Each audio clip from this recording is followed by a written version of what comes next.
Santo. Amém. Ave Maria, cheia de graça, o Senhor é convosco, bendita sois vós entre as mulheres, bendito é o fruto do nosso ventre, Jesus. Santa Maria, Mãe de Deus, rogai por nós, pecadores, agora e na hora de nossa morte. Amém. Rainha dos mártires, rogai por nós. São Bartolomeu, rogai por nós. Em nome do Pai, do Filho e do Espírito Santo. Amém. Então, hoje, por coincidência, né, foi apenas uma coincidência, eu vou dar uma aula comentando a respeito das guerras de religião na França.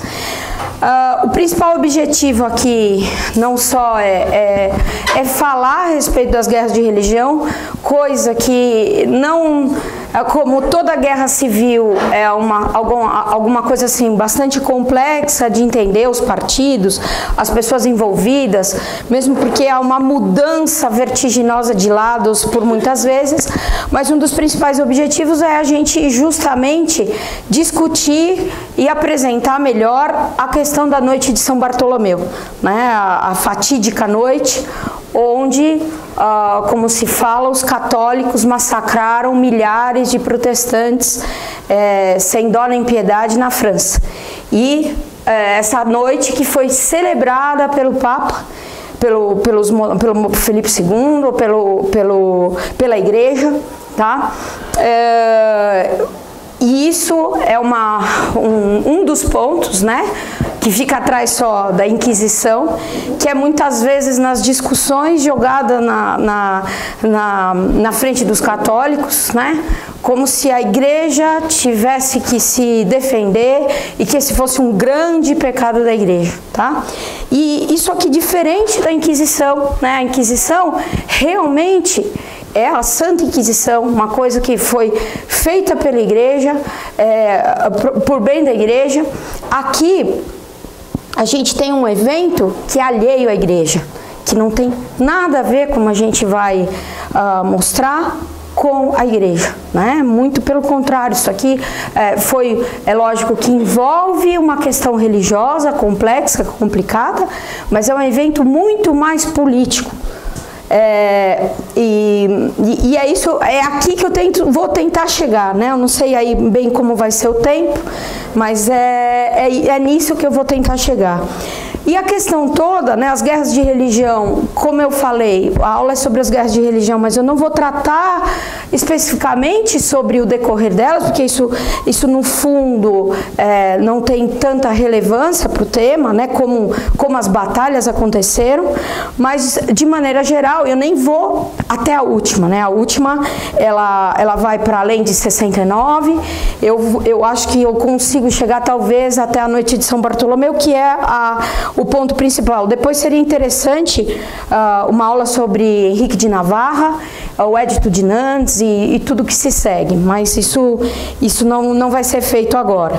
As guerras de religião são 8, né? Foram 8 guerras de religião que se sucederam uma a outra, de 62 até 89, sempre intermediadas por uma paz tolerante e duvidosa que vai ser responsável por provocar uma nova guerra.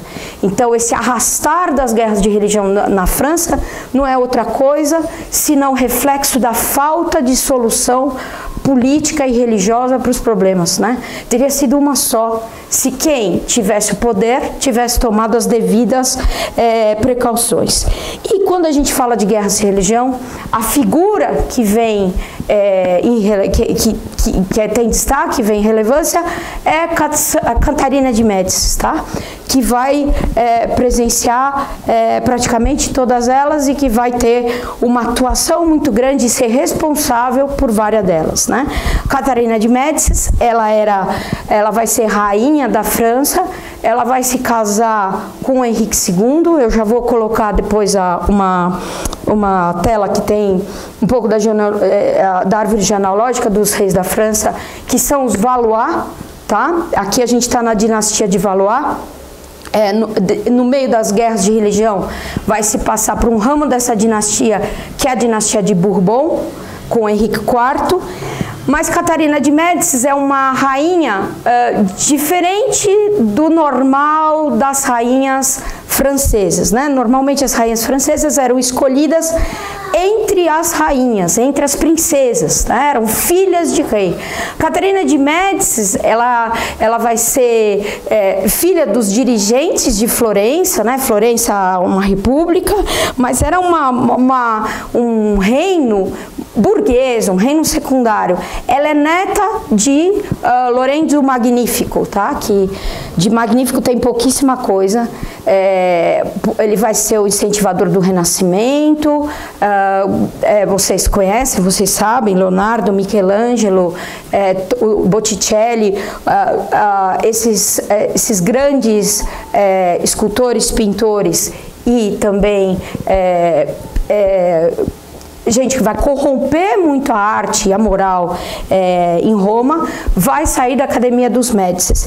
E é disso que ela é herdeira. Ela vai ser filha de um Lorenzo também, só que não era o Magnífico. Esse aqui não tinha nada de magnífico, era indolente. O pai dela era uma pessoa que não tinha nem um pouco, nem as qualidades naturais e a erudição do Lorenzo de Médicis. É Lorenzo II de Médicis, né, que vai ser pai dela por pouco tempo, junto com a mãe, porque quando eles tinham, quando a menina tinha apenas 6 meses, os dois morrem. E Catarina fica órfã de pai e de mãe com apenas 6 meses de idade. Eles têm uma intermitência entre a morte dos dois que agora eu não me recordo. Não faltava, porém, parentes importantes para ela. Então, ela vai ficar órfã de pai e mãe aos 6 meses de idade, mas ela era nada menos, nada mais que sobrinha neta do Papa Leão. O Papa Leão é aquele famoso Papa de Lutero, né, que vai ter vai ter toda a questão, primeiro de uma não condenação, depois, posteriormente, uma reação, pequena reação contra Lutero. Ela também vai ser sobrinha do Papa Clemente e vai ser criada, na verdade, né, posteriormente, pelo Papa Clemente, junto com um dos filhos bastardos do Papa Clemente.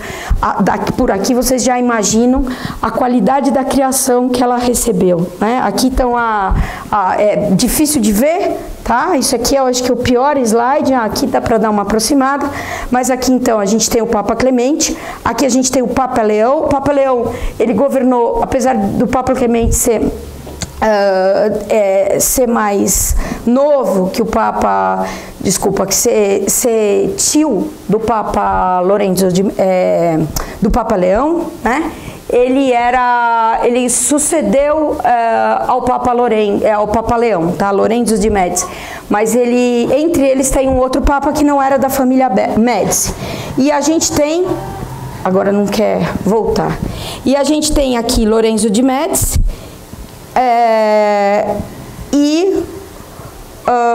que a mãe de Catarina, e aqui a gente tem Catarina de Médicis. Catarina de Médicis, como está aqui mostrado, ela vai se casar com ninguém mais, ninguém menos que Henrique II da França. Agora eu preciso ver para essa coisa voltar ao normal. Não passa. Peraí, deixa eu tentar. Agora foi.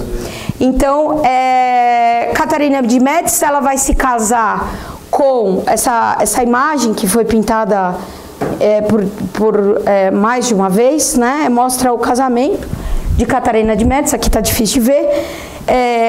No meio está o Papa Clemente VII, né? Então ela se casou nada mais, quem realizou o casamento dela foi nada mais, nada menos que o próprio Papa, que foi ansioso para esse casamento. E do outro lado está Henrique II.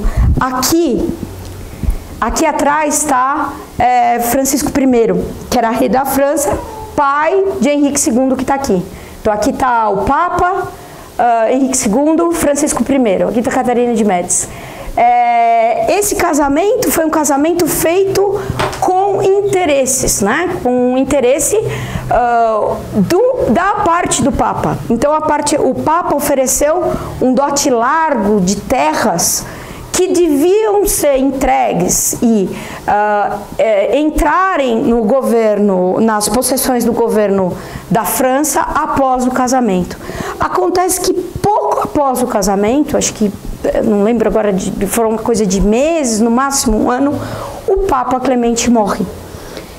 E pouco após o acordo do casamento, o Papa Clemente morre. Esse acordo feito dessa maneira, né, com uma rainha que não era tão importante, por que ocorreu? Ocorreu porque Henrique II não era o filho mais velho. O filho mais velho da família era Francisco II. E então ele era o segundo na descendência, né? Henrique II não iria ser rei da França. Ele vai ser rei por causa da morte do irmão, tá? Mas, então, não era nada, não era um casamento muito ruim, ele não se casar diretamente com uma princesa. Depois o Papa morre e o próximo Papa, né, que não era da família Médici, vai falar o quê? Eu tenho que entregar terras da igreja para a França por causa de um casamento de uma sobrinha do Papa anterior? De jeito nenhum. Então, Catarina de Médici vai para a França com um baú vazio, né, com um dote vazio. Sendo italiana, os franceses tinham bastante restrição aos italianos, né, tinham algumas rixas com os italianos, então ela não vai numa muito boa situação. Ambos vão casar muito novos, com cerca de 15 anos.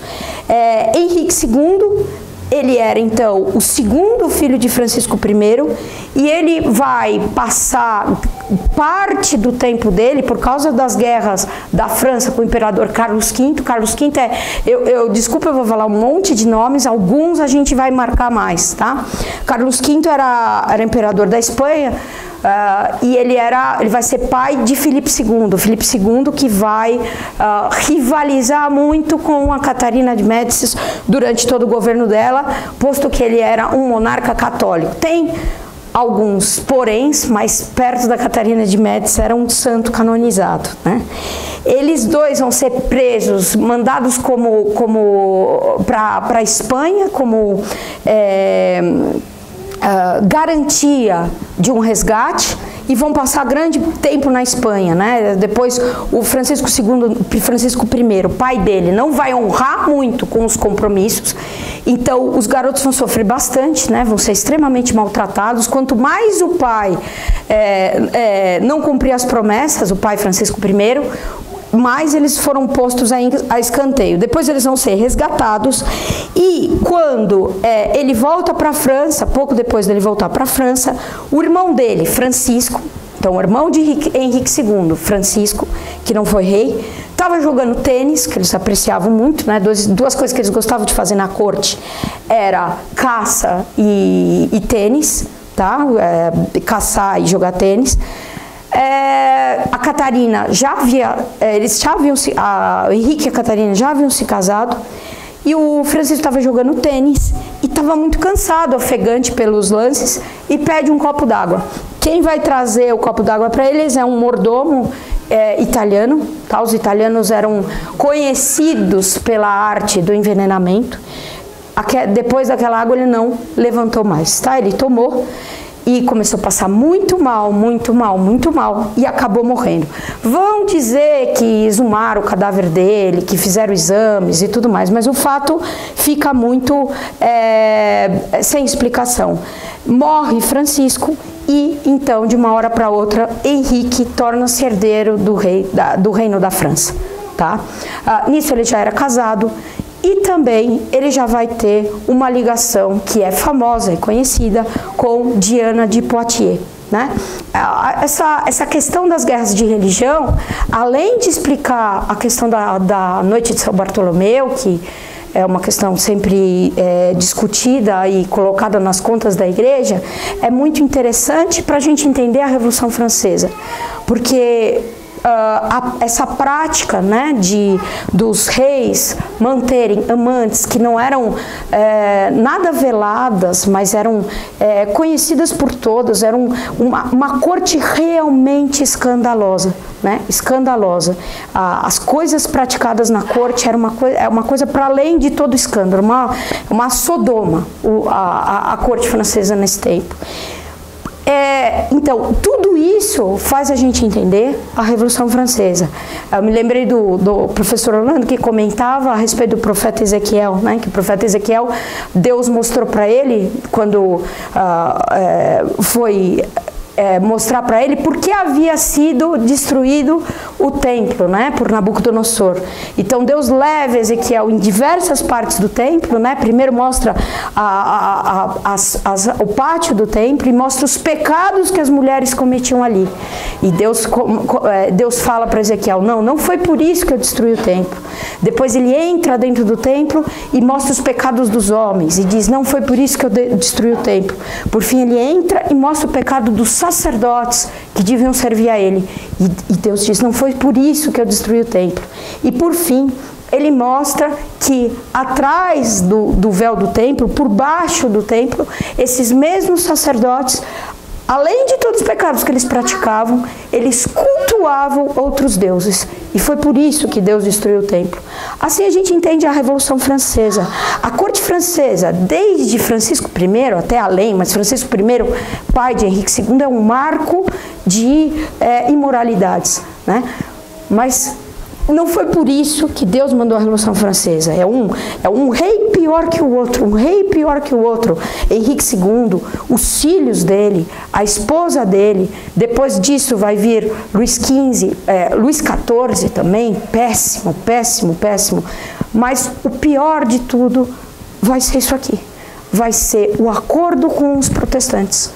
Então, o pior de tudo e o que vai levar à destruição da França é o acordo com a nova religião que eles vão fazer. Isso vai ser feito pela Catarina de Médicis, dissimuladamente, e por vezes ela vai ser bem explícita no que ela está fazendo, e vai ser feito oficialmente por Henrique de Navarra, que assinou o Edito de Nantes, e que era, apesar de virar para lá e virar para cá, como católico protestante, protestante católico, a gente nem sabe dizer o que ele foi, vai por fim adotar a religião protestante. Então, as guerras de religião, elas são bastante interessantes por isso, para mostrar como que isso tudo pode ser tolerado, como que isso tudo não ia ter um castigo. A gente entende por que da Revolução Francesa, né? Por que esse castigo tão grande. Então, em 1536, morre Francisco, num jogo de tênis. Henrique II se torna herdeiro da França e já mantinha relações com Diana de Poitiers. Diana de Poitiers era uma viúva de nobreza, né? Não era altíssima nobreza, mas ela era nobre, e que era 19 anos mais velha que ele. Ela vai dominá-lo até o final da vida dele, né? Dominava-o completamente, a ponto do rei, tá? Diana de Poitiers, ela era viúva, então ela usava, viúva o casamento dela foi um casamento absurdo. Ela se casou com sendo muito jovem, ela se casou com um velho de 60 anos. Enfim, esse duque vai morrer e ela vai usar as cores de luto, né? Preto e branco, como era costume, por muito tempo, por todo o tempo da vida dela. O rei jovem, né, que tinha aí seus 16, 17 anos, vai adotar as cores dela. Então usava o preto e o branco, porque eram as cores da Diana de Poitiers. E isso não era uma coisa escondida, era uma coisa pública e notória. Não havia na França quem não conhecia isso. Não havia na França quem não conhecia isso.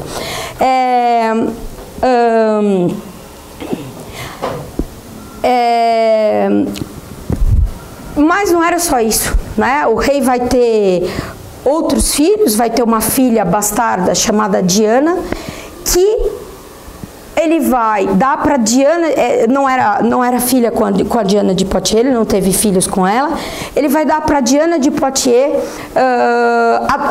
cuidar, né? Ela vai ter, a mãe verdadeira foi colocada num convento e ela vai cuidar dessa filha bastarda do rei. Ele vai adotar também a lua crescente como emblema dele. Por quê? Para fazer uma homenagem a Diana, deusa da caça, que tinha como emblema a lua crescente. Então ela era viúva de um alto nobre da Normandia, ficou viúva em 1531, e era extremamente ambiciosa. O rei vai cobrir ela de dinheiro, de joias que pertenciam à coroa, vai dar para ela todos os impostos das terras vagas da França, com conhecimento de todos, apesar da rainha sem declarar muitas coisas, pedir que ele não fizesse isso. Ela recebia impostos de todos os sinos das igrejas, né? Havia alguns impostos na França diferenciados e ela recebia todos esses impostos. Então ela se torna, em pouco tempo, uma mulher riquíssima, mas ela tinha uma sede de riqueza que não tinha fim. Então até o fim da vida vai procurar acumular tributos. O rei, inclusive, vai dar para ela o famosíssimo castelo de Chenonceau, que era uma propriedade inalienável da coroa. Catarina de Médicis, quando soube que é daquela joia, Chenonceau, foi pedir, implorando para o rei que não fizesse isso, e o rei vai desprezar. É conhecido e famoso o monograma de Henrique II, que usava dubiamente, cinicamente, o nome, o H, né? Isso aqui é um dos tipos dele, e usava o nome de Catarina e Diana como um C e o D invertido, né? Como se fossem dois Cs na verdade, porque era de Catarina, mas o C virado do outro lado fazia alusão ao nome da Diana. E da Diana de Poitiers. Esse aqui, na verdade, é um monograma que era mais usado, aqui está, e que formava o D completamente. Então, aqui está o H, né, de Henrique VIII, e aqui tem o D de Diana e o C de Catarina. Esse monograma, na coroação, ele entrou com esse monograma bordado na túnica dele. Todo mundo conhecia, né? Isso é uma coisa completamente escandalosa. Isso aqui está em monumentos na França até hoje. Está aqui na Conciergerie, tem um relógio na chamada Torre Quadrada. As torres da Conciergerie, elas são redondas, e tem a Torre Quadrada. Na Torre Quadrada tem um relógio que é bem bonito, vale a pena ver, e que é o mais antigo de Paris. Não é da época do Henrique II, mas ele aproveitou e fez uma reforma e colocou o monograma dele com a Diana e a Catarina estampado lá. Os dignatários, eles muitas vezes, porque ela era dama de companhia da rainha, então ela era mantida o tempo todo, onde a rainha estava, ela estava também. Apesar da rainha, por evidentes razões, ter o maior horror dela. Então os dignatários beijavam primeiro a mão do rei, depois a da Diana e somente depois a de Catarina. Tá o escândalo. Catarina de Médicis, um pouco, porque ela era menina, né? Ela era jovem, tinha aí 14, 15 anos, acabou se submetendo tudo a isso. E foi, para ela, sem dúvida, uma grande causa de sofrimento e humilhação. O Chenonceau, a famosa história, ele era um castelo que fica não dá para dizer que fica na beira, mas ele fica dentro do rio Cher, tá? E ele era uma ponte, então era um castelo-ponte. Então tinha o castelo e a ponte que atravessava o rio. Catarina de Médicis tinha o seu castelo, que era Chaumont, que ficava no alto do morro, era um lugar magnífico, à beira do rio Loire, né, que se abria, tinha um pátio atrás, tem ainda, todo aberto para o Loire. Aqui que ela viveu a maior parte do tempo. Assim que Henrique II morreu, ela propôs a troca, né, trocar com Diana de Poitiers, ela daria Chaumont para Diana de Poitiers e ela ficaria com Chenonceau. Diana de Poitiers um pouco contrariada, mas por outro lado, achando que valia mais a pena, trocou o castelo com ela. E ela ficou com Chenonceau. Catarina de Médici, que era italiana, tinha bastante gosto pela arte, e colocou várias coisas do Renascimento na França, construiu uma imensa galeria que fez do castelo como é hoje, né? Fazendo dele uma coisa simplesmente fabulosa, né? Essa ala nova toda aqui, ela é uma ala que é um imenso salão de festa, onde as janelas elas dão para os dois lados do rio, né? Quem já foi sabe bem quão bonito é. Essa questão toda, no Castelo de Chaumont, vale a pena ressaltar, né? Aí Catarina de Médici é aqui em Chenonceau. Chenonceau tem um quarto preto, que às vezes as pessoas confundem com o quarto do bruxo da rainha, mas o quarto do bruxo da rainha era todo decorado. O quarto preto, mas tinha também. Em Chaumont tinha o quarto do bruxo. E a Diana de Poitiers, que, pasme, era católica, tá? Mais católica, péssima, mas defendia o catolicismo, né? Entrou no castelo e disse que encontrou várias e várias coisas de bruxaria. E teve em Chaumont, quando ela se mudou, tá? Em Chenonceau, bom, Catarina de Médici, então, se casa com Henrique II e ela se casa em 33. Até 44 ela não dá ao rei nenhum filho. Então começaram as discussões a respeito de divórcio, né? Na verdade, o que eles iam procurar é cavar uma invalidação de um casamento. Tá? Começou até se discutir impossíveis pretendentes para o rei Henrique II. Nesse período particularmente, ela vai fazer de tudo para conseguir o intento de ter um filho. E para isso, o que ela vai fazer bastante é praticar bruxaria, né? Ela vai, isso é incontestável. É incontestável por quê? Porque esse Cosimo Ruggeri, que foi um dos magos dela, ela teve contato também com o Nostradamus, tá? Mas esse morava no castelo dela. Ele trouxe da Itália um fulano pra lá de péssimo, uso da magia, chegam a falar, é lógico que é uma história que não é verificável, mas um documento da época fala que ela teria realizado missa negra e que teria realizado, na época do reinado do filho dela, Carlos, até, não ela pessoalmente, mas teria assistido uma decapitação de uma criança. É uma coisa que é meio, por alguns historiadores mais sérios, meio tido como lenda, porém o que pensar de uma mulher que mantinha num castelo um quarto especial para o bruxo dela? Que pensar de tantas vezes que se foi encontrado bonecos dos oponentes delas no quarto desse mago? Esse mago uma vez chegou quase a ser decapitado por isso, porque encontraram um boneco de cera do tamanho do rei, com a coroa do rei, de um dos filhos de Catarina, Carlos, que custava para morrer, estava morrendo há uns 10 anos, e ela queria, por tudo, colocar o favorito dela, que vai ser o terceiro filho dela, Henrique III, que era péssimo no poder, e encontraram um boneco de cera do tamanho do rei, com uma coroa, todo espetado de alfinetes. Tá? Isso aqui não há dúvidas históricas, não foi uma lenda, porque foi um processo. É lógico que ela não foi envolvida, ela ficou indignada, como ela sempre ficava com tudo. A gente vai ver a indignação dela em alguns acontecimentos. E o mago e todos outros envolvidos foram condenados à morte. A pena dele, no entanto, foi transferida para ficar nas galés e não foi aplicada, ele não teve que ir. Ela financiou para ele, em Paris, nesse tempo que ele devia estar nas galés, uma escola de estudos astrológicos e astronomia, e quando a poeira baixou, ela voltou a ocupá-lo em seus serviços.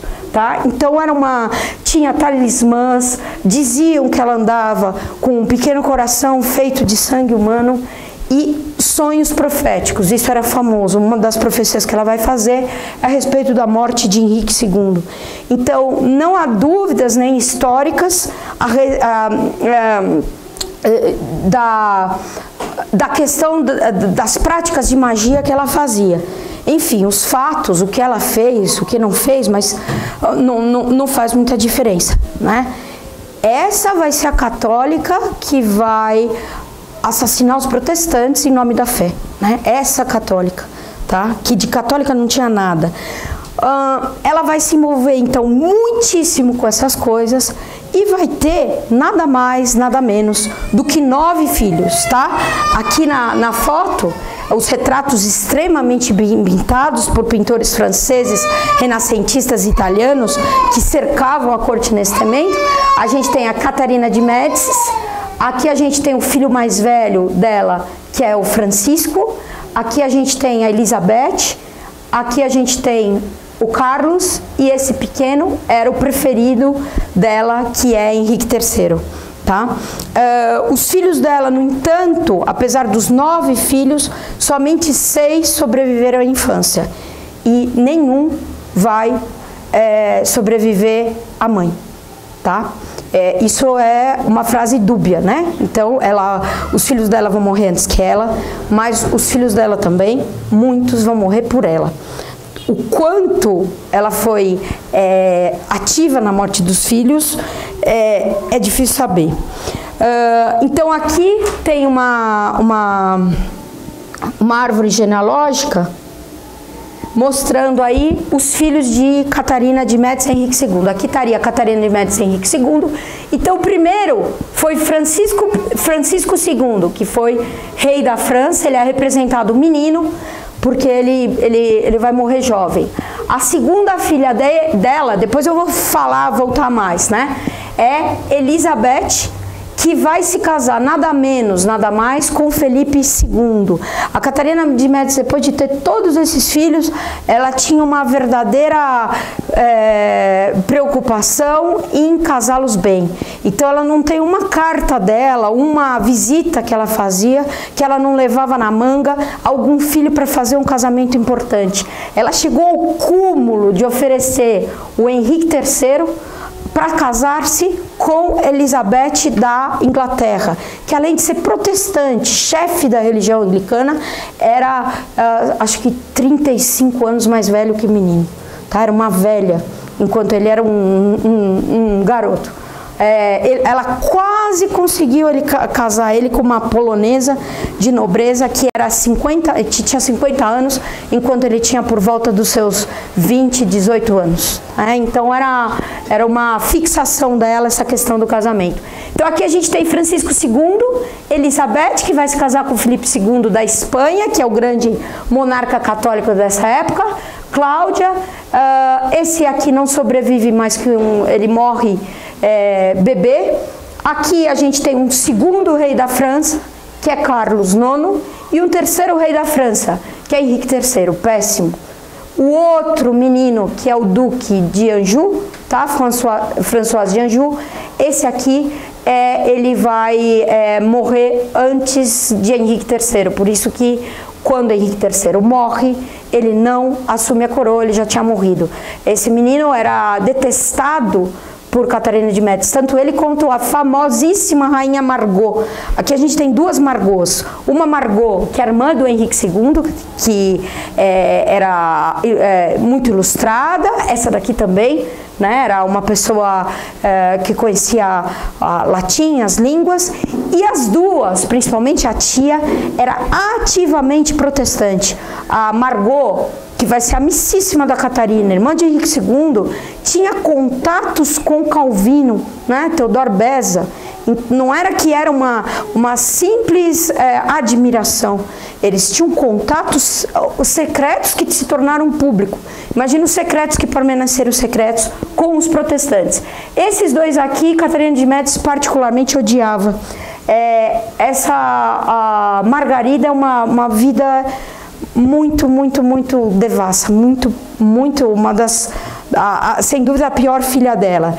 O Francisco de Anjou, ele nasceu e teve problemas, teve varíola, então ele tinha o rosto todo deformado, ele tinha as pernas deformadas e por causa disso ela não gostava dele. Ela gostava muitíssimo de Henrique III, que vai criar afeminadamente e assim ele vai crescer. Esse aqui vai ser um dos maiores escândalos de rei da França, vai ser cuspido de Paris. Tamanha, era chamado, quando ele se tornou rei, o rei Sodoma. Ou, se as pessoas eram um pouco mais leves no chamamento, o cabeleireiro da rainha. Quando ele se cercou de um grupo de jovens chamados mignons, péssimos, ele sempre foi péssimo. E quando ele foi se casar, porque ele tinha que se casar, porque ele era um rei, só depois só na hora que ele herdou a coroa, que ele foi se casar. O casamento dele foi em Reims, se eu não me engano. Era para ser às 10 da manhã, eles foram casar às 6 da tarde, porque ele ficou muito ocupado fazendo o cabelo da esposa dele. Ele fez o cabelo da esposa dele, ele fazia o cabelo da mãe, ele fazia o cabelo dele.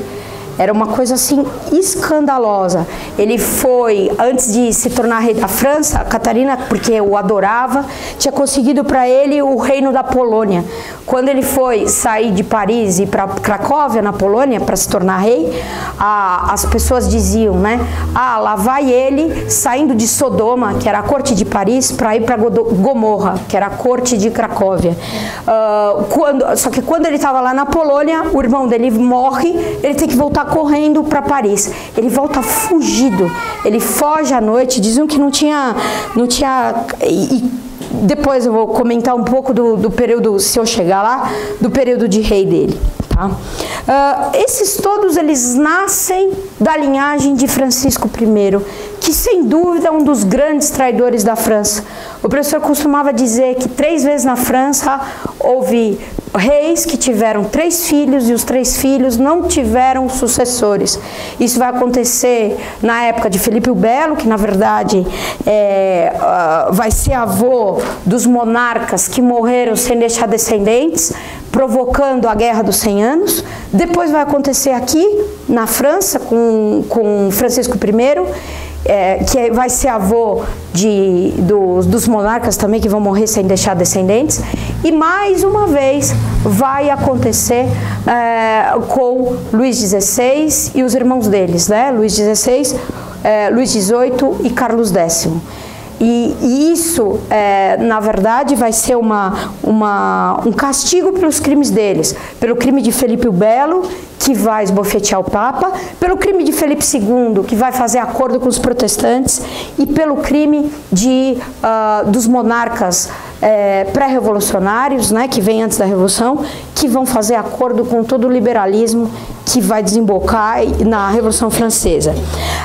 Francisco I, ele vai começar um processo, é lógico que a gente pode dizer que ele foi o primeiro, já havia muita podridão antes dele, mas de domesticação da nobreza, que vai chegar a seu ápice com Luís XIV. Luís XIV, ele vai, para isso, construir um grande circo, Versailles. Né? Versailles é magnífico, é esplêndido, mas foi um castelo absurdo de se morar, porque o castelo é todo compartimentado em quartos sem corredores. Então, para você ir para o quarto do rei, você tem que passar pelo quarto da rainha, tem que passar pela sala e por tudo mais, né? Isso para dar publicidade para toda a vida que havia lá, não havia privacidade nenhuma, havia um monte de regras de etiqueta. O rei de manhã, para se vestir, isso, Luís XIV, entrava no quarto dele mais de 100 pessoas, o grande príncipe de sangue trazendo a manga direita dele, o outro trazendo a manga esquerda, um trazendo a meia, não estou brincando, não é ironia, tá? Outro, na hora de jantar, trazia o frango real, e um grande nobre de sangue, cavaleiro de outras horas, de uma família de centenas de anos, era o responsável por servir e experimentar o primeiro gole do vinho do rei. Então, todas essas coisas frívolas, né, que apodreceram a nobreza, muitas delas vão ter o início com Francisco I. Francisco I dizia, ele era muito amigo da Catarina, a Catarina gostava muito do sogro, então ele ensinava para a Catarina vai se referir isso nas cartas. A Catarina deixou uma série de correspondências e o Henrique III e a Margot deixaram uma autobiografia. Então a gente tem aqui bastante documentos, vários documentos fiéis, onde eles confessam até os assassinatos, dizem como é que foram as coisas. E a Catarina, em uma das cartas, diz que Francisco I ensinou para ela que quando tivesse um grande problema, que era melhor ela fazer um baile, né? Faz um baile, faz uma festa, enche eles de bebida. Então, era esse o meio que ela vai usar, esses outros meios que ela vai usar, né? A corrupção da corte, a corrupção da nobreza. Ele morre em 47, a doença que ele morre no mesmo ano que Henrique VIII, rei da Inglaterra, pelo mesmo motivo, né? Uma doença venérea do período, e dizem que ele tinha as entranhas podres, tá? Dá lá um monte de conselhos para Henrique II, falando para ele não deixar se dominar por isso, recebe um padre. Só que a amante dele estava, a amante oficial, a Diana de Poitiers do Francisco I, ocupava o quarto conjugado a ele. Tá? Então, uma coisa assim de uma hipocrisia tremenda. Eles seguiam os ritos da religião, né? Todos os reis vão morrer com seus confessores, mas uma coisa de se admirar do horror que era aquilo. E cercava a nobreza, que a gente entra um pouco, se aproxima mais um pouco do tema, 3 famílias. Aqui, pedi um pouco a memória de vocês, tá? Vão ser 3 famílias importantes que vão cercar a nobreza nesse tempo. A primeira família é a família dos Guise, né? A segunda família é a família dos Coligny. E a terceira família é a família dos Bourbons. Então, voltando, a gente vai ter, então, os Guise, os Coligny, ou os Montmorency, né? E os Bourbons. Os Guise eram católicos, os Montmorency eram divididos e os Bourbons eram protestantes. Dizer que os Bourbons eram protestantes é um pouco demais, porque vai haver elementos da família e muitos momentos de catolicismo e muitos momentos de protestantismo. O que dá pra gente ver que eram pessoas convictas, que não mudavam de opinião segundo as necessidades, né? Os Bourbons, que vão ser a dinastia que vai suceder a dinastia dos Valois, tá? O Bourbon mais conhecido é Henrique de Navarra, Henrique IV, que eu já falei, que é o famoso do Paris, vale bem uma missa, tá? Essa aqui é a família católica, essa família permaneceu sempre católica, dos Guise. Pessoas ilustres aqui, a gente vai ter o cardeal de Lorena, que era irmão de Francisco de Guise, e o filho dele, Henrique Balafré, tá? É conhecido como Balafré, que quer dizer rosto cortado. A palavra em francês é Balafré. O François, que era o pai, também era conhecido como Balafré. Os dois tinham uma cicatriz grande no rosto em decorrência da bravura nas batalhas. Realmente era gente de uma grande bravura e de bastante fé, e moralmente não valiam nada, né? Especialmente Henrique Balafré, mesmo o cardeal de Lorena, né? Eram pessoas que esses eram os católicos, tá? Esses vão ser os responsáveis pelo assassinato da morte de São Bartolomeu, que foi uma coisa absurda, que jamais deveria ter sido feita e praticada, né? Isso aqui esses aqui eram os católicos. O Francisco de Guise, detalhe, né? Tem uma pessoa ilustre aqui, que é Maria de Guise, tá? Que vai ser mãe da Mary Stuart. Maria de Guise era a rainha da Escócia e a Mary Stuart vai ser a rainha que vai sofrer nas mãos da rainha Elizabeth. Os Guise, esse aqui é o Francisco de Guise, o irmão dele era o cardeal mais importante da França, o cardeal de Lorena, E eles vão ser criados na corte, eles viviam na corte. Viver na corte significa o quê? Viver no palácio do rei. O que vai se tornar uma obrigação para a nobreza na época de Luís XIV, todo mundo vivia lá. Aqui, aqui já tinha bastante importância. Então, a corte, o Palácio de Versalhes, não tinha sido construído como é hoje. Acho que nesse período era apenas uma casa de campo, muitíssimo pequena, e eles viviam no Louvre, tá? O Louvre, que hoje é o Museu da França, era o Palácio Real, onde toda essa gente habitava. Não faltava quarto no Louvre, e lá viviam os Guise. Lá foi abrigada também a Mary Stuart, por causa das perseguições protestantes na Escócia. E ela vai, então, morar com os franceses. Ela cresceu como uma rainha francesa e ela vai ser prometida ao Delfim, ao Francisco, que era aquele menino, o primeiro rei da Catarina de Médici. Catarina cuidava dela como mãe, né? Desde os 5 anos de idade, ela cuidava da Mary Stuart. Outra pessoa importante da família é o Henrique de Guise, que era filho de Francisco. Esse aí vai ter uma atuação fundamental na noite de São Bartolomeu. Aí havia a família dos Coligny. Aqui a gente tem Gaspar de Coligny, tá? Esses aqui vão vir para o Brasil. São esses aqui que vão tentar. Eu falei a família era dividida, né? Porque alguns deles vão ter uma inclinação para o catolicismo, mas o Coligny, ele vai nascer como católico, vai se converter ao protestantismo e vai ser causa de tudo. Ele que vai mandar para cá os franceses que vão invadir aqui o Rio de Janeiro, procurando fundar uma colônia protestante. Vão fazer uma aliança com os tupinambás, que, resumindo, com escambo, os instigava a atacar as colônias e as casas portuguesas, raptar as mulheres, comer as pessoas que eles conseguissem, tá? Criando um terror. É contra isso que o Padre Anchieta, São Anchieta, vai procurar resgatar, resolver a situação, tá? Então essa família, a família dos Coligny. O mais importante, então, era o Gaspar de Coligny, que era o almirante da França, tá?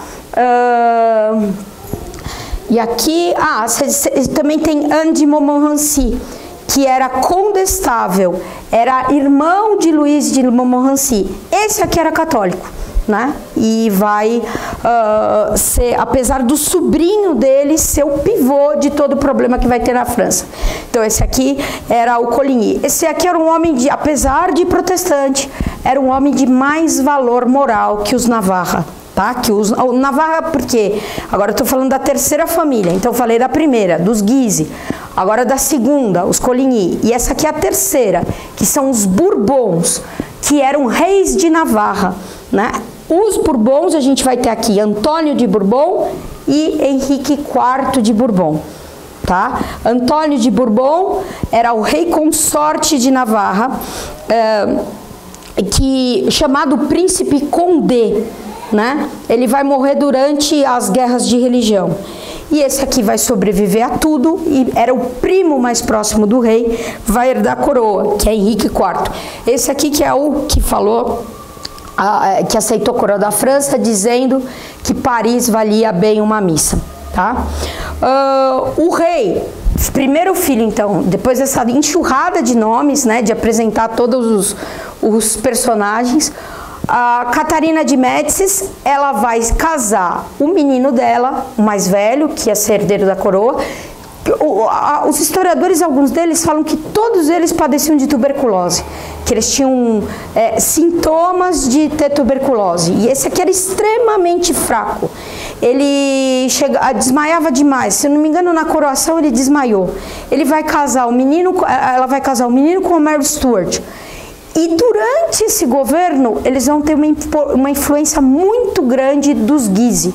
Para ser um pouco mais didática, né? Então, nesse governo, a gente vai ter uma grande influência dos Guise, que eram os católicos. No governo seguinte, que é do rei Carlos, a gente vai ter uma grande influência dos Coligny, que eram os pela metade. E no outro governo, que é de Henrique III, a gente vai ter uma grande influência dos Bourbons, que eram os protestantes. Então aqui, com isso, em todos esses governos, a gente vai ter uma influência enorme da Rainha Catarina de Médici. Em 1559, então, eles se casam, tá? E pouco depois, né, a gente vai ter o casamento de Elizabeth de França, que é a segunda filha da Catarina de Médici. Ela vai se casar com ninguém mais, ninguém menos que Filipe II. Esse casamento foi altamente querido para a rainha. A França estava na beira de uma guerra, sempre esteve com a Espanha. Então esse casamento era importantíssimo para selar a paz entre os dois países. A Espanha era dona das terras da Holanda e a Holanda estava infestada de protestantes. E a Holanda exercia muita influência na França. E Felipe II cobrava uma atitude mais dura da rainha, dos reis da França com os protestantes. E a França vai se eximir disso. O casamento foi feito por procuração. Então o rei não quis ir. Ele falou, não, eu não sou uma pessoa que vai sair das minhas possessões, né? Na verdade, envolveu uma série de outras questões. Ele vai mandar, no lugar dele, o Duque de Alba, que vai combater os protestantes na Holanda. E então a rainha vai se casar com uma pessoa que não era realmente o marido dela, mas por procuração, com licença. Ela tinha 14 anos, Felipe II tinha 32 anos. Acho que era o terceiro casamento dele. Tá? Ele vai se casar, acho que mais 2 vezes ainda, sempre ficando viúvo, porque ele durava bastante. E no casamento, o que acontece? O casamento é realizado em Notre Dame, vai se fazer uma grande festa, né? As festas naquele tempo duravam semanas. E na festa, o rei Henrique II, pai então da Elizabeth, estava muito contente com a nova aliança feita. Ele vai fazer diversas coisas, entre elas um torneio, né? Era costume fazer torneios. Então os torneios eram justas, né? Guerras fingidas, em que havia 2 cavalos e eles disputavam um contra o outro com uma lança gigantesca, mas era uma lança de madeira. O Henrique II gostava muito disso, gostava muito de se exibir com os filhos, era muito bom nisso.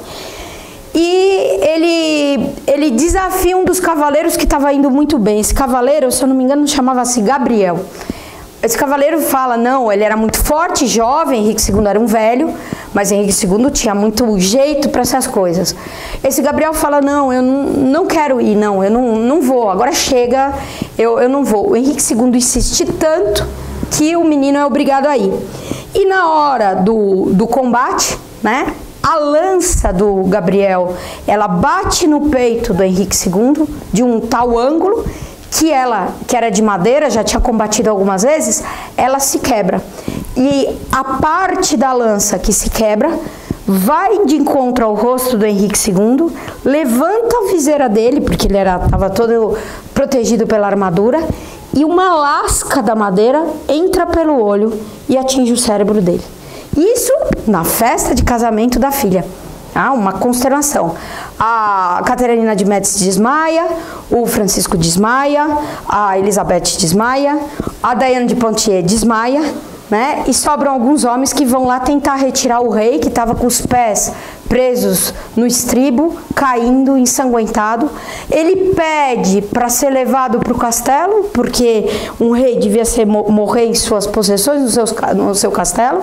Pouco depois ele vai ficando inconsciente, fica primeiro cego, depois fica mudo, e em 10 dias ele estava morto, para a consternação de todo mundo, né? Ele morre em 10 dias. O Delfim, o menino fraco e franzino, tinha 15 anos, o Francisco. Era pequenininho, tinha 15 anos de idade e não tinha competência, nem a força do pai. O pai era muito mais velho que ele, a mãe demorou muito tempo para ter filhos. Então, não tinha nada para governar. e de uma hora para outra fica com uma trágica dessa rei da França.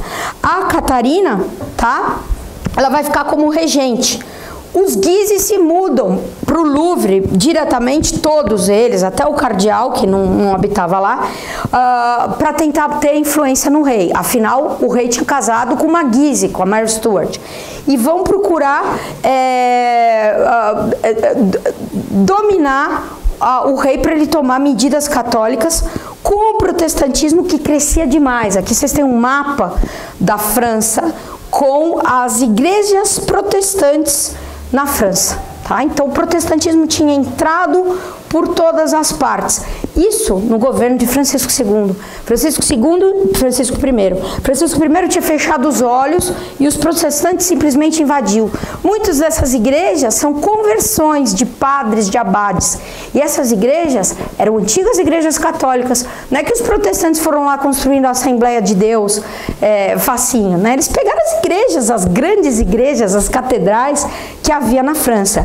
Quem comandava toda essa invasão verdadeira era Calvino, que estava bem protegido na cidade de Genebra, e ali ele capitaneava uma invasão para a França. Tá? Eu não sei se um slide aqui para frente fala, mas eles vão ter relações com o calvinismo diretas. O Theodore Beza, depois eu vou comentar, ele vai pregar na corte e com a anuência da Catarina. Né? Então o menino fica rei assim de uma hora para outra no meio de uma desgraça. Durante o governo dele, a gente já vai ter uma conspiração que vai ficar famosa, que vai ser a conspiração de Amboise, onde vai se nomear o grupo dos Huguenots. Lá próximo ao castelo de Amboise havia um porto chamado Porto de Hugues. Nesse porto os conspiradores se juntaram para invadir, matar o rei e tomar o governo. Vão ser descobertos e vão ser conhecidos dali para frente como huguenotes. Então o termo vem daí. O rei, na verdade, Catarina de Médicis, vai tomar medidas e os Guise vão tomar as medidas drásticas. E o castelo ele fica assim no alto de uma pequena colina. E dá para ver o rio Loire. E aqui nessas janelas, alguns conspiradores, eram umas centenas deles, vão ser ensacados e jogados no rio Loire, para morrer afogados. Porque se pretendia, nesse tempo, isso aqui dar uma morte exemplar para aqueles que não era por causa da heresia, por causa da tentativa do complô contra assassinato contra a monarquia, né? E aqui nessa janela, os outros importantes, os líderes importantes, eles vão ser pendurados e os seus corpos vão ser expostos por dia, de forma que quem passava no rio os via dessa forma. Depois vão ser desmembrados e jogados por tudo quanto é lugar, tá? Nesse período, a Catarina vai estreitar as relações e chamar para ajudar no governo dela um fulano chamado Miguel de l'Hôpital. Era um advogado, humanista, conciliador. Esse aqui vai ter, nesse período, muita influência na Catarina. Então ele dizia o quê? A espada de nada vale contra o espírito, a não ser fazer o corpo perder a alma. Então, para que violência? Não vamos usar violência. Os métodos de violência aí não se provaram bons. A delicadeza irá conseguir mais que o rigor. Quer dizer, a gente está usando violência e a França está cheia dos protestantes. A gente tem que ser delicado com eles. Então eles vão fazer um documento conciliador, fazendo concessões aos protestantes. E vão propor para os Guise e para o Coligny assinar. O Coligny assina na hora. E fala ainda, você quer que eu traga mais 10 mil pessoas para assinar?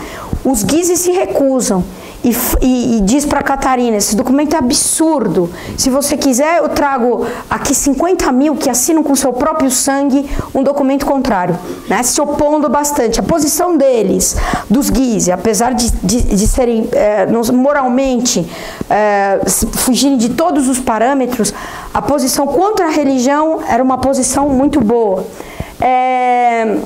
A Catarina depois, por causa de alguns ataques que vai haver, ela vai falar, olha a frase dela, como justificar ataque tão brutal aos reformadores, aos protestantes, que eram tão tementes a Deus e reverenciavam seu rei. Então, para Catarina, ela nunca vai ser profundamente católica, ela nunca vai ter profundamente a convicção da fé, ela vai ser oportunisticamente católica. Quando convém, ela vai ser católica. Quando não convinha, ela vai favorecer os protestantes. Então ela via que eles rezavam, eles eram tementes a Deus. E é isso, uma das coisas que vai fazer o protestantismo pegar na França e pegar na corte. Porque os católicos, os Guise, ou todos aqueles lá, eram pessoas moralmente péssimas. Não dá para descrever as festas que eram praticadas na corte. Não dá para ler as festas que eram praticadas na corte, o horror de tudo aquilo. Não dá para ler a vida que os garotos levavam. São cartas que eles contam coisas absurdas. Então era tudo escandaloso, profundamente corrompido. E os protestantes, recém-convertidos ao calvinismo, praticavam o calvinismo estrito, né? Praticavam lá, pelo menos nas aparências, eram muito mais rigoristas. Então chamavam a atenção, puxa, olha lá, né? Esses aqui são os católicos, esses aqui os protestantes. Por isso que um grande número de nobres, inclusive na corte do Louvre, vai se converter. Tá?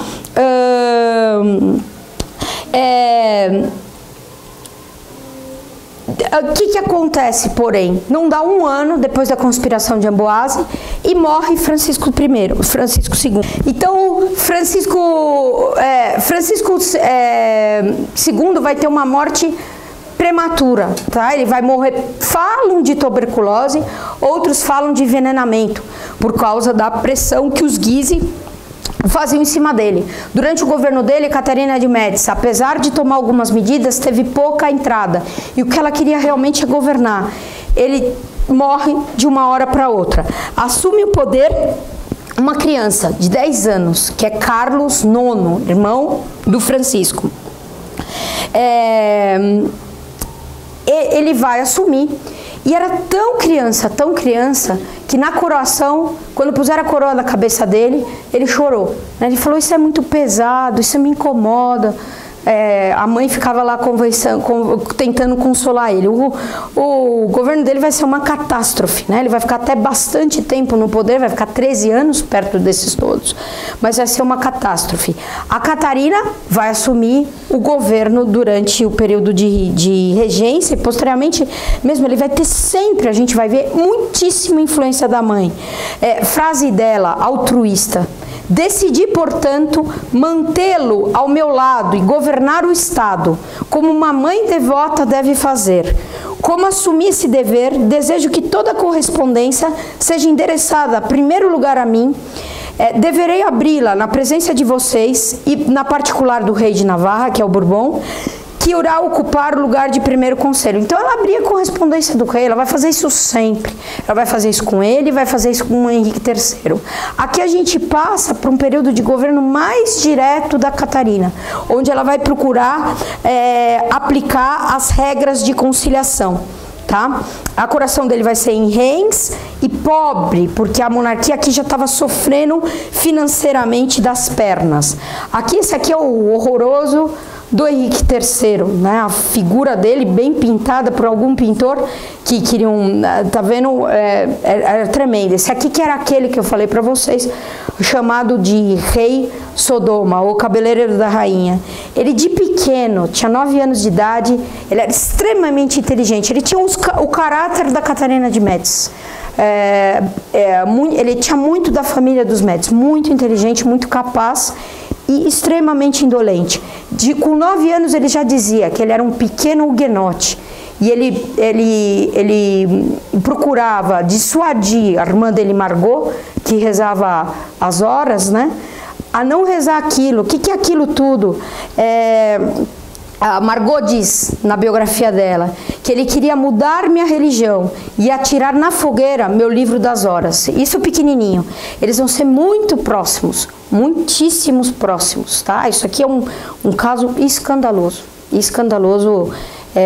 dentro da corte. o rei e a irmã dele. Quando a irmã dele, uma vez, ela vai ter um problema com o Henrique de Guise, que era aquele também não valia nada. Ele quase mata o Henrique de Guise e põe o Henrique de Guise para fora da corte. Era uma tamanha podridão, Vão ter leituras protestantes. A entrada do protestantismo na corte era tão grande que o Theodore de Beza, que é o braço direito do Calvino, tá, vai escrever nesse tempo: essa rainha, falando da Catarina de Médici, nossa rainha, está mais receptiva a nós do que jamais esteve. Que bom se aprovesse a Deus que eu pudesse escrever secretamente aos seus 3 filhos, dos quais tanto me contaram fontes de confiança. São tão adiantados para a sua idade que não poderia esperar alguma coisa melhor.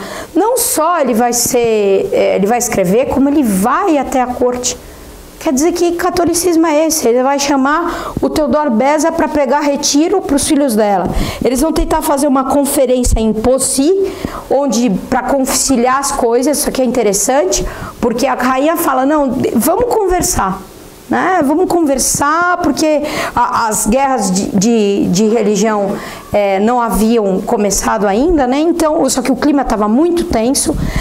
O problema maior, lógico, era a religião, mas eram as igrejas católicas que tinham sido tomadas pelos protestantes. E os católicos que expulsavam os protestantes das igrejas. Então ela resolve fazer uma conferência, a conferência de Poissy. O Papa, que era Pio IV, bastante correto, vai ficar sabendo, e diz para ela que não ia mandar, ele é convidado, né, a ir, que não ia se discutir a questão do protestantismo em outro lugar que não no Concílio de Trento, que já estava sendo chamado para isso, que era absurdo aquilo que ela estava fazendo.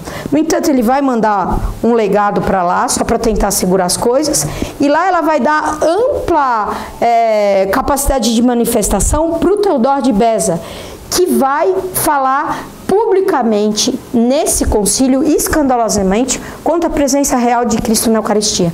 Diz que fala uma blasfêmia tremenda, assim, na frente da rainha, na frente de todo mundo. A rainha se finge escandalizada e chama ele para ir para a corte, pregar para os filhos e pregar para os huguenotes da corte. Então, uma coisa tremenda. Qual o resultado disso tudo? Vai ser o famosíssimo Édito de Tolerância, que legalizou, está tudo errado as inscrições aí, que legalizou o protestantismo na França. Liberdade de culto, mas tinham que devolver todas as igrejas tomadas, tá? Isso aqui é interessante. O Churchill, naquelas memórias da Segunda Guerra Mundial, quando ele vai descrever o processo que levou à Segunda Guerra Mundial, ele comenta, né? Ele fala que a Alemanha tinha várias restrições. Então, os alemães não podiam ter armas. Os alemães tinham que sustentar os soldados da Renânia. Os alemães não podiam isso, não podiam aquilo. E ele vai mostrando como os muros foram burlados, como os alemães se armaram, os ingleses estavam sabendo, os franceses estavam fazendo e não fizeram nada. Depois ele vai dizendo, e tiraram os soldados, e vão tomar a Tchecoslováquia, vão fazer as campanhas nos Sudetos e tudo mais. Então vai mostrando os limites que vão sendo burlados e que a França e a Inglaterra não, é só isso, agora chega, agora tá tudo bem, né? Volta o Chamberlain lá com compromisso, uma assinatura do Hitler lá para a Inglaterra, falando, agora a Alemanha não tem mais pretensões na Europa. E aí o Hitler invade a Polônia. O Churchill vai dizer, né? Pela Polônia, não haviam feito guerra pela Renânia, não haviam feito guerra pela Áustria. Fazer guerra pela Polônia, que na Primeira Guerra Mundial foi que nem urubu nas terras que lhe convinha, né? Pela Polônia. E aí ele comenta, né? Guerra, o amargo fruto da tolerância. Justamente essa tolerância que vai deixando e que não reprime e que não é na hora que precisava, vai ter como fruto guerra. Aqui é a mesma coisa. Eles deixaram isso, deixaram aquilo. E aí, qual que vai ser o fruto de tudo isso? Guerra. Depois justamente desse acordo e depois de o rei ceder, tá? Na verdade é Catarina de Médici, mas fala, olha, pode haver, o protestantismo está legalizado na França, pode haver liberdade de culto, mas vocês têm que devolver as igrejas. Eles conseguiram fazer uma coisa ótima, desagradar os protestantes e desagradar os católicos. Desagradaram os católicos porque deram liberdade de culto para os protestantes. Desagradaram os protestantes porque exigiram as igrejas de volta. Então isso aqui vai gerar guerra, né? Vão começar as primeiras guerras, calma, não vou falar das 8, tá terminando aqui, as primeiras guerras de religião na França, tá? Então o resultado da tolerância vão ser as guerras de religião. Os calvinistas vão fazer alianças para restringir o poder dos guises. Nesse momento, no meio dessa primeira guerra, vai morrer o Antônio de Bourbon, pai do Henrique de Navarra, que vai se tornar rei. E ele vai morrer, apesar de ter antes sido católico, vai fazer questão de dizer que tinha desejo de morrer como um protestante. No mesmo ano, o Francisco de Guise vai ser assassinado a mando de Coligny, né? E vai se fazer um tratado de paz, tá? A Catarina, para procurar ajudar a paz, ela vai chamar todos os nobres para a corte. E ela funda uma coisa que vai acompanhar ela até o final da vida, péssima, que é o chamado esquadrão voador. Então ela chama de 80, épocas tinha 80, depois 300 moças de alta nobreza, escolhidas a dedo, para entreter com festas e com tudo mais a nobreza da França. É isso que ela faz. A medida para alcançar a paz que ela faz é essa. E espionar. Uma coisa muito, muito péssima. Aqui os protestantes que iam para a corte falavam que não dava para frequentar a corte nesse tempo. Eram cerca de 10 a 25 mil pessoas que viviam, isso de todas as classes. Havia os nobres e havia um monte de gente para preparar todas as coisas para os nobres, e foi dessa forma. Ela vai fazer também uma grande viagem. E a resposta de tudo isso vai ser uma nova guerra, que é a Segunda Guerra de Religião. Os padres eram torturados, teve um padre que os protestantes pegaram, eles matavam tudo, profanavam os sacrários. Vai dar uma grandíssima onda de iconoclastia que vai se estender tanto na França como na Holanda. Um dos padres demorou 8 horas para morrer, cortavam lascas da pele dele, jogavam vinagre e sal, faziam horrores, os protestantes faziam horrores, e a Catarina não vai tomar meias medidas para fazer isso, né? No meio, aqui a gente se aproxima da noite de São Bartolomeu, no meio de tudo isso, tá? No governo aí de Carlos IX, o rei começa, por causa do problema de saúde dele, ter ataques de demência. E a Catarina vai tentar pacificar agora. Então a primeira guerra de religião, ela tentou pacificar com esse esquadrão, que ela vai manter, chamado esquadrão voador. A segunda guerra de religião, ela vai ter uma ideia. E se eu casasse, né, minha filha Margot, tá, que era a segunda filha mais velha dela, com Henrique de Navarra. Henrique de Navarra é o protestante, ele era o filho do Bourbon que morreu, é o futuro rei da França, Henrique IV, né? É primo deles, primo distante. Então ela pretende casar a filha dela católica, pelo menos dita católica, com um protestante oficial. Isso aqui é um escândalo que nunca houve na monarquia da França. Como assim?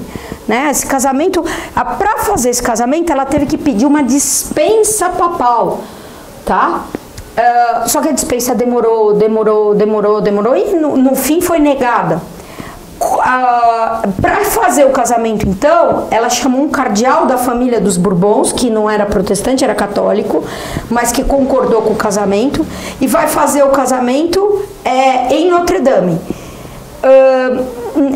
Tinha acabado de acontecer a Primeira Guerra de Religião, a Segunda Guerra de Religião. Vêm para Paris todos os católicos importantes. Muitos deles, os Guise, nessa época, tinham abandonado a corte por causa das meias medidas dela.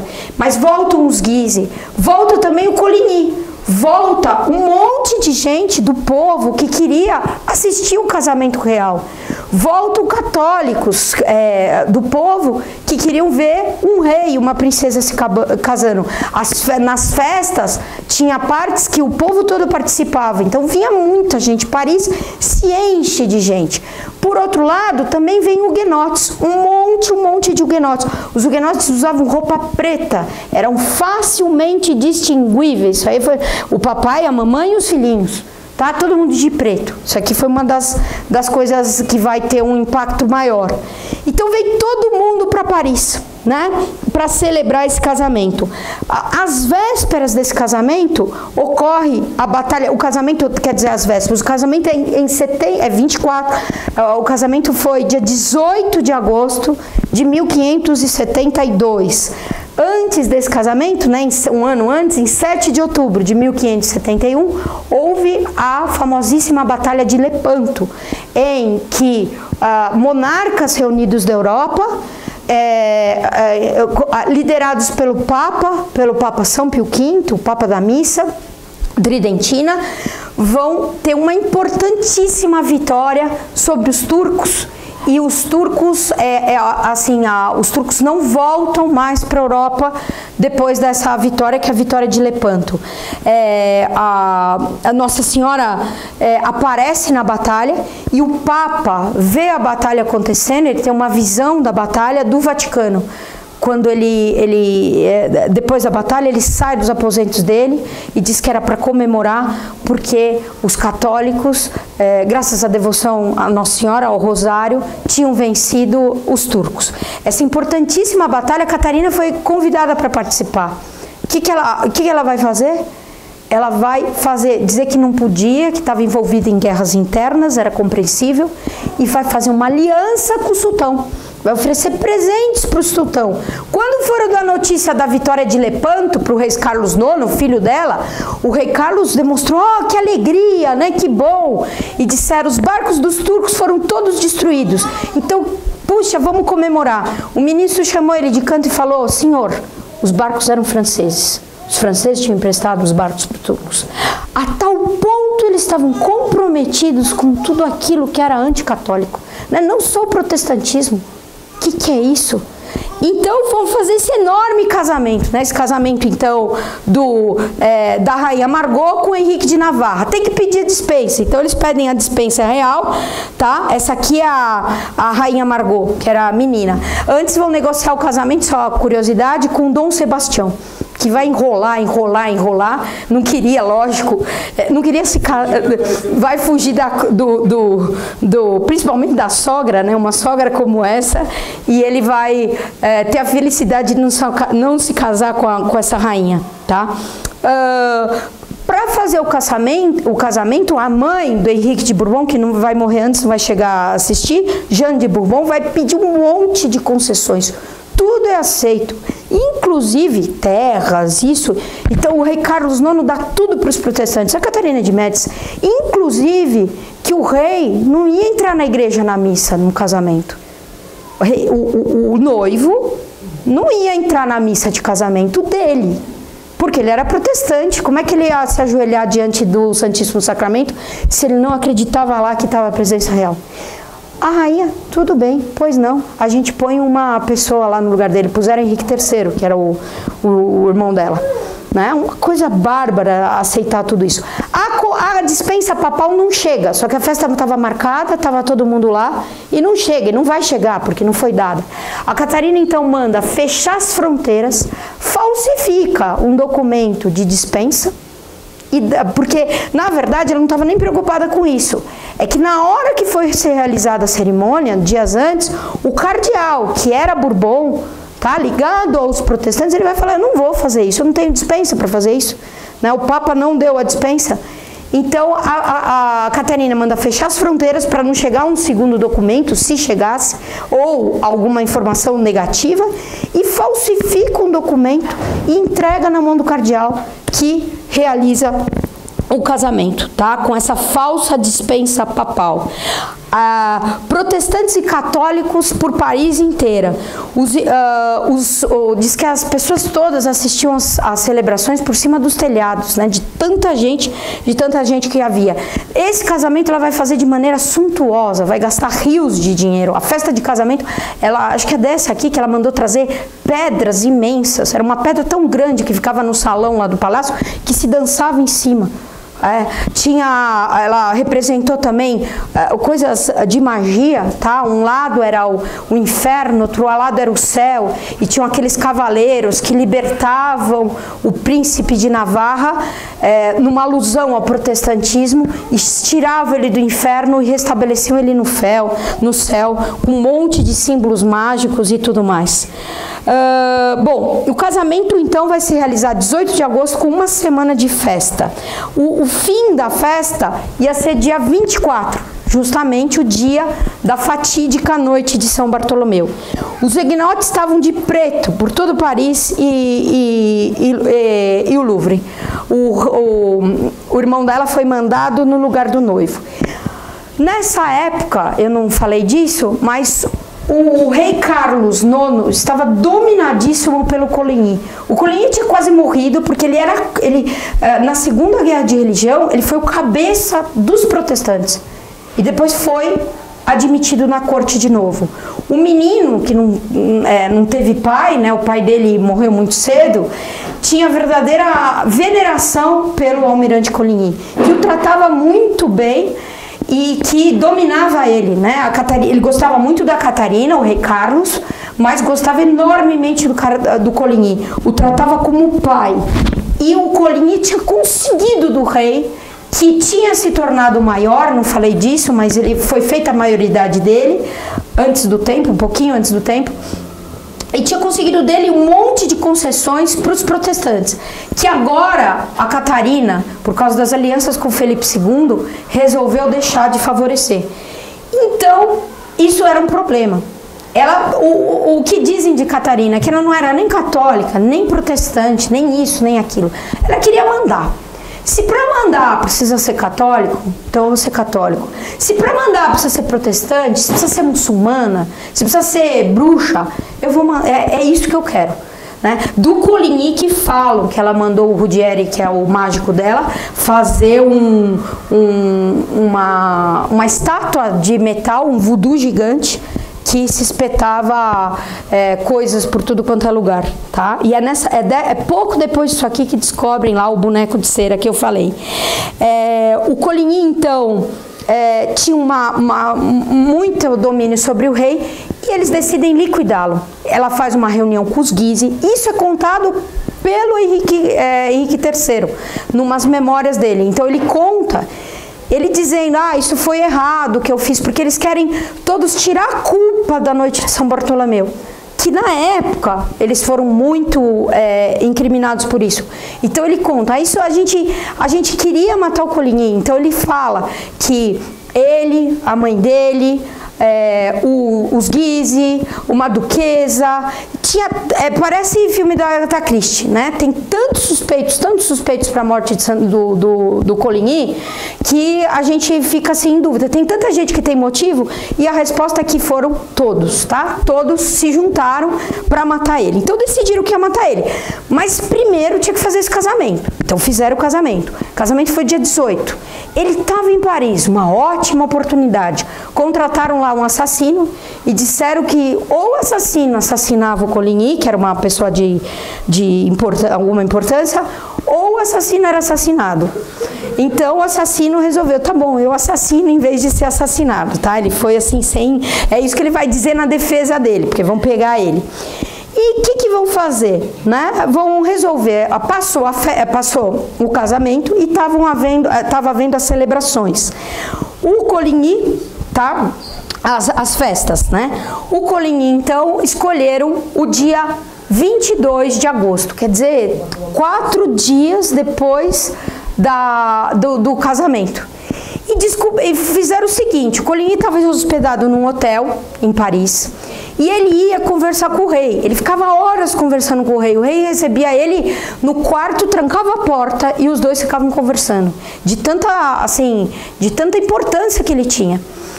Ele ia todo dia conversar com o rei, ele saía de manhã e voltava na hora do almoço para comer, né? E às vezes ia à tarde também. Então alugaram essa casa, quer dizer, pegaram essa casa era frequentada pela mãe do Henrique de Guise. Então era a casa do Henrique de Guise, não nem disfarçar muito eles fizeram. E puseram o fulano lá e falaram assim, ó, você observa aí, dia 20 você vê ele ir, dia 21 você vê ele ir, dia 22 você atira. Tá? Então o fulano estava super seguro, tinha uma janela assim, né? E o Coligny, a rua era estreita, ele passava, acho que era Rue de Rivoli, no Paris daquela época era muito diferente de hoje, porque teve aquela reforma toda feita em época moderna, mas as ruas eram muito estreitas, era a Rue de Rivoli. Então ele ia para o Louvre e voltava, acho que era Rive Gauche, né? E voltava por ali. Todo dia. Aí chegou, o fulano estava super seguro, né? Ele falou assim, não, já sei bem o que eu vou fazer, né? Não vai ter erro. Então, no primeiro dia, quando o Coligny ia, ele mirou. Quando o Coligny voltou, ele mirou. No segundo dia, ele fez a tentativa, aí ia ser o terceiro dia, quer dizer, ele estava super seguro.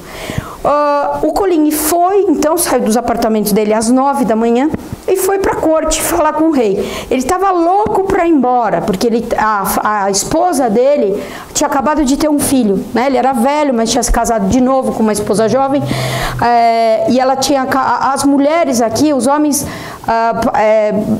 ficavam mais vivos que as mulheres, porque muitas mulheres morriam durante o nascimento dos filhos, né? Então era comum isso. Então a esposa dele tinha acabado de ver um filho, tem cartas dele para ela, que ele não aguentava mais.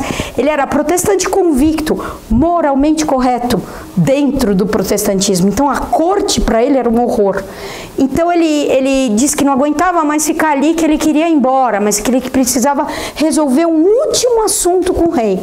E ele vai, então, sai de casa às 9 da manhã e vai lá conversar com o rei. Ele conversa com o rei e o rei, então, despede ele, era 11 da manhã, e fala que vai jogar tênis, que foi convidado para jogar tênis com o Henrique de Guise, que estava envolvido na conspiração. Para o Henrique de Guise ter um álibi poderoso, né, que é o próprio rei. Então o Henrique de Guise vai jogar tênis com o rei e a Catarina de Médici estava almoçando com não sei quem também, né, vai almoçar. E o Coligny volta, ele estava lendo, tá, um texto lá que ele tinha pegado lá no Louvre e está voltando. A hora que ele passa na frente da janela, o fulano fala, é agora, né? E atira. Só que na hora que o fulano atira, o Coligny olha, meu sapato está desamarrado. Então ele se abaixa, se fosse meu filho tinha morrido. Ele se abaixa, tá? Para amarrar o sapato.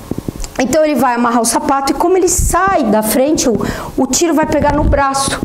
E pega e decepa, ele pega assim no braço e decepa um dedo dele fica pendurado. Só que ele não é ferido de morte. Uma ferida dessa, hoje em dia uma ferida no braço, é uma coisa de uma bala, é uma coisa séria, mas não é mortal. Naquele tempo, por causa da ausência de antibiótico, das infecções, é uma coisa perigosíssima. Enfim, os huguenotes que estavam por toda Paris já correm, o fulano foge, mas ele é pego um pouco lá depois e levam Coligny, que era idolatrado pelos protestantes. Ele era o cabeça do protestantismo militar na França, tá? Não intelectual, mas militar na França, o cabeça dos huguenotes. Então levam ele pro hotel que ele estava mesmo, né? E cercam o hotel. O rei Carlos IX, quando fica sabendo, fica tristíssimo, manda guardas suíços dele para lá, para proteger o Coligny. O casamento tinha acabado de acontecer, a Margot e o Henrique de Navarra estavam lá também. E aí a notícia se espalha, a Catarina quando recebe a notícia, né, ela fica, nossa, que terror, mas ele não morreu, que bom, né, que bom que ele não morreu. E é uma consternação, né, Henrique III estava envolvido, né, que é o filho da rainha, todo todo mundo estava envolvido e fazem um teatro, tal. E aí o rei fala assim, não, eu vou visitar o Coligny. O Coligny estava tão mal, tinha febre, estava deitado, porque não havia meio de cuidar dele. Conseguem tirar a bala dele, tá? Mas fazem um buraco no braço dele, ele fica bastante mal. E o Carlos resolve visitar ele, que era um pai para ele, né? Então vai até o quarto dele, o rei, e a rainha fala, eu vou junto, né? Henrique III fala, eu vou junto também. Eles iam juntos para tentar controlar as coisas. Então eles entram, o rei chora, todo mundo chora, a Catarina de Médici chora, o rei fala, isso é injusto, né? Isso é injusto. Ele fala para ele, o rei fala para o Coligny, meu pai, tu tens a ferida e eu tenho a dor. Abrirei a mão da minha própria salvação se eu não vingar esse crime. Então ele faz um juramento na frente dos huguenotes, na frente de todo mundo, que ele ia vingar o crime. Ele já havia feito no Louvre. Ele disse que ele ia matar quem quer que fosse que tivesse feito o crime.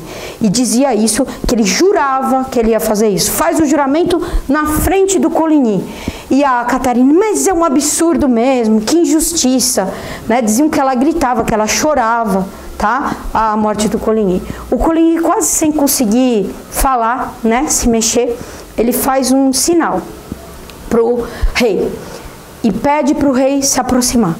Tá? A Catarina e o Henrique, isso aqui é descrito por Henrique III, a Catarina e o Henrique se aproximam, ele faz um sinal para eles se afastarem. E aí ele conversa, ele fala assim, agonizando, algumas coisas para o rei. O rei levanta e eles vão embora. Eles entram na carruagem, na frente dos outros, né? A Catarina entra, o Henrique entra, desde o hotel até o Louvre, sem dizer uma palavra, sem dizer nada. Né, sem falar absolutamente nada. E aí quando ele chega isso aqui também são eles que contam, o Henrique que conta. Quando ele chega no quarto dentro do Louvre, ele começa a arrebentar tudo. Ele começa a arrebentar as coisas, o rei Carlos, né? Ele começa a arrebentar as coisas do palácio, ele começa a arrebentar todas as coisas que haviam e tudo que haviam, tá? A Catarina já tinha tido conversas com outras pessoas e se precavido. E aí ele fala para Catarina, foi você que matou ele, que mandou matar ele. E a Catarina, em vez de negar, de falar qualquer coisa, ela fala, fui eu. E agora, o que você vai fazer? Você vai me matar? Fui eu e foi seu irmão. Você vai matar a gente? E aí e ele era psicologicamente muito estável, né? Ela vai falando com ele. Cria uma história de que fez isso para salvar ele, porque na verdade ele era um falso. Ele queria matar ela. E isso e aquilo. Fala todos os envolvidos. E aí o rei fica perplexo, transtornado. E aí isso aqui já é pro dia 23, né? Ela vai falando com ele. E aí o rei fala, a Catarina fala para ele, e agora? Você não vai cumprir tua palavra? Você não vai matar o assassino do Coligny? E aí ele chora, se descabela, né? Porque ele tinha muito apreço pela mãe. E aí a Catarina fala, só tem um jeito de resolver essa situação. Mas o quê? A gente mata o Coligny. E aí o rei fala, tá bom. A frase dele até, né? Aqui ele fala, né? Dizem que ele falava, tudo é mentira, o almirante me ama como se eu fosse seu filho, nunca faria nada de mal para me prejudicar. E aí a Catarina vai falando e convence ele. O único jeito é você matar o Coligny. Mas matar como foi o atentado de Amboise, né? Que se pegaram os conspiradores. A gente mata todas as cabeças protestantes. É isso que eles combinaram de fazer. A gente mata todo mundo. Os Guise toparam, né? Disseram que era o único jeito. E aí a famosíssima frase do rei. Então matem todos eles. Aqui dizem os historiadores que ele fazia referência às cabeças, tá? Mas na verdade o que vai acontecer é que vão vir ordens. Isso aqui é dia 23. né, 23 de noite, então vai se combinar que na madrugada, às 3 da manhã, que já era dia 24, por isso que é a noite de São Bartolomeu, quando os sinos tocassem, tá, para rezar as horas, fossem na verdade os sinos da morte, que dessem a ordem para os soldados matarem todos os protestantes. Para aqueles que não sabiam de toda a história, o que ia se dizer? Que houve uma conspiração para a morte do rei. E o primeiro a ser morto devia ser o Coligny. Então olha o absurdo, o rei, para defender o Coligny, faz um juramento de matar e depois resolve ele matar o Coligny. E ele vai matar o Coligny. Então eles vão preparar tudo, era para ser um massacre. A Catarina e os Guise, né, que agiram muitíssimo mal, vão colocar balsas no rio, tá, no Sena, para impedir que qualquer pessoa fugisse, que qualquer um escapasse. Os católicos vão começar na tarde do dia 23, receber armas. Para quê? Para se defender. E aí eles vão tocar os sinos e saem fazendo a matança toda na França, né? Isso vai ser à noite, vai atrasar um pouco das 3 horas, mas o primeiro que eles vão chegar, e é irônico, né? Porque tinha lá para proteger o Coligny a guarda suíça do rei, e para matar vai a guarda suíça do rei. Então, um guarda suíço do rei, quando eles estão entrando, começam a entrar em luta corporal, ele sobe até o quarto do Coligny e trava a porta do Coligny. E outros guardas suíços entram com o Henrique de Guise, que foi pessoalmente, por quê? Por causa da vingança do pai dele. O pai dele teria sido morto a mando do Coligny, então ele vai pessoalmente. E eles sobem lá e arrombam a porta. O Coligny já sabia o que ia acontecer. Tá? Diz que morre como luterano, né? Que ainda zomba deles, era um fulano corajoso, diz, vocês mandaram uns lacaios para me matar, e aí chegam, arrombam a porta e desferem um golpe nele e jogam ele pela janela. Dizem que quando jogaram ele pela janela, né, ele ainda estava vivo, e ele se mexia. Então o Francisco de Guise, desculpa, ressuscitei o Francisco de Guise, o Henrique de Guise, vendo que ele estava morto, estava já liquidado, dá um chute nele, né, chuta ainda nele, depois vão cortar a cabeça dele, tá? E saem fazendo a matança. Era fácil reconhecer, como eu falei para vocês, os protestantes se vestiam de preto, e a partir do momento que eles começaram a matança, essas coisas assim, elas pegam fogo. Pegaram fogo em Paris e pegaram a violência, né, ela se propaga, e pegaram fogo em toda a França. Então, em Paris se fala em 2.000 a 3.000 mortos. Lógico, teve católicos que morreram também, mas aqui não foi a população, foi a guarda real, o exército do rei, que cumpria ordens para livrar o rei dessa onda de conspiradores, tá? E então eles saíram matando todo mundo. Esse movimento se propagou pela França, porque já estava pegando fogo. Então começou uma nova guerra de religião, onde tanto católicos como os protestantes se mataram. Então por toda a França houve assassinatos brutais, assassinatos em Paris de crianças protestantes. Os guardas receberam a ordem para matar a família inteira, para matar todo mundo. Como diz o rei, matem a todos. O rei tentou segurar a situação, ele conseguiu fazer com que os assassinatos parassem. Ele já tinha falado, era só naquela noite, no dia 26. Mesmo assim, acho que ele tinha ido assistir alguma coisa, quando ele voltava para o Louvre a pé com um grupo de nobres. No meio da rua, ainda um nobre atacou um protestante. E aí ele teria comentado, Carlos IX, né? Esse foi o último, quer dizer, a coisa não parava, a coisa foi pegando fogo. Então, se propagaram as notícias, isso aqui que é importante, que é central. Falaram para o Papa, né, o que tinha acontecido, para Felipe II. Felipe II disseram que havia tido uma grande conspiração para matar Carlos IX, que é completamente mentira, né, mas é isso que a Catarina de Médici falou, e que eles tinham conseguido reprimir. A mesma coisa para o Papa. O Papa cumprimentou, então, ficou feliz com a notícia, cunhou uma medalha de São Bartolomeu para comemorar o evento e mandou uma carta para a rainha Catarina de Médici, dando felicitações por tudo que aconteceu. Essa carta, né, o Papa estava completamente enganado. Essa carta que é muito falada, puxa vida, olha só, a igreja apoiou esse massacre horrendo. Essa carta foi indo, né?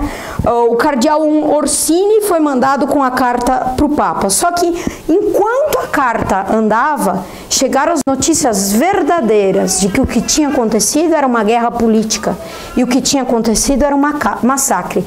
O Papa mandou um emissário expedito barrar o cardeal, que se movimentava mais lentamente, e mandou a carta voltar. Destruiu lá as medalhas, a carta nunca foi entregue, né? Então ela sobrou como documento, e é dela que se fala, mas a carta nunca foi entregue, eles voltaram para trás. Em Veneza, os católicos diziam, desse período, que estavam horrorizados com o governo da Catarina de Médici, que o que ela tinha feito na França era um absurdo, que os assassinatos de inocentes eram um absurdo. Então, os católicos da época condenaram. Felipe II ficou feliz, porque ele queria que a sogra reagisse, tantas vezes ele quis, né? E pensou, puxa, até que enfim eles estão tomando medidas, né? Estão fazendo medidas contra os protestantes. Quando ele soube da matança, que não mudava o fato, entendeu? Que não mudava o fato, na verdade, quando ele soube do motivo e da matança, ele cortou definitivamente as relações com ela, né? Quer dizer, foi uma coisa que foi reprovada assim que se soube da verdade. Mas a Catarina de Médici era hábil na mentira. Diziam, o cardeal de Lorena, que convivia com ela, espalhava que mesmo quando ela estava dizendo a verdade, era certeza que ela estava mentindo, né? Que ela só sabia mentir, era uma dissimulada, isso era uma coisa completamente conhecida. Então, é disso, tá? Aí, já passei de todos os tempos, eu não vou matar as outras pessoas, esse aqui merecia morrer, Henrique III. Não, mas aqui o objetivo era chegar aí nas guerras de religião, tá? Na noite de São Bartolomeu, que eu já consegui, tá? Tudo isso aqui vai acabar. É hoje. É de hoje? Eu acho que não. 24 de agosto. Não era quando ia começar São Bartolomeu? Não, foi ontem à noite. Isso, a noite de hoje. Isso, mas é o dia de hoje, isso que é do dia 23 para o dia 24, isso. São Bartolomeu começa na isso, era às 3 da manhã. Tudo isso vai acabar com o Edito de Nantes, que vai dar liberdade de religião na França. Henrique de Navarra, depois de virar a cabeça várias vezes, ele vai aceitar ser rei. E dessa vez vai ter que entrar na missa de coroação, né? Como é que ele ia ser coroado e não ia ser coroado?